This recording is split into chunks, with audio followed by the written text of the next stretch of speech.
मलाखी अध्याय 4। पहा, भट्टीसारखा तप्त दिवस येत आहे। सर्व गर्विष्ठ व सर्व दुराचारी धसकट बनतील। तो येणारा दिवस त्यास जाळून टाकील। त्यांचे मूळ, फांदी वगैरे काहीच राहू देणार नाही, असे सेनाधीश परमेश्वर म्हणतो। पण तुम्ही जे माझ्या नामाचे भय धरणारे, त्या तुम्हावर न्यायत्वाचा सूर्य उदय पावेल। त्याच्या पंखांच्या ठायी आरोग्य असेल। तुम्ही गोठ्यातल्या वत्सांप्रमाणे बाहेर पडून बागडाल। तुम्ही दुष्टास तुडवाल।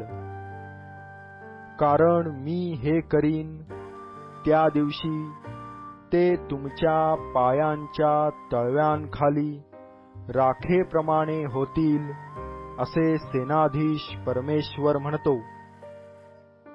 माझा सेवक मोशे याला सर्व इस्रायलासाठी म्हणून होरेबात मी दिलेले धर्मशास्त्र, म्हणजे अर्थात नियम व निर्णय यांचे स्मरण ठेवा। पहा, परमेश्वराचा मोठा व भयंकर दिवस येण्यापूर्वी मी एलिया संदेष्ट्यास तुम्हाकडे पाठवीन। तो वडिलांचे हृदय त्यांच्या पुत्रांकडे व पुत्रांचे हृदय त्यांच्या वडिलांकडे वळवील। मी येऊन भूमीला शापाने ताडण करावे, असे न होवो।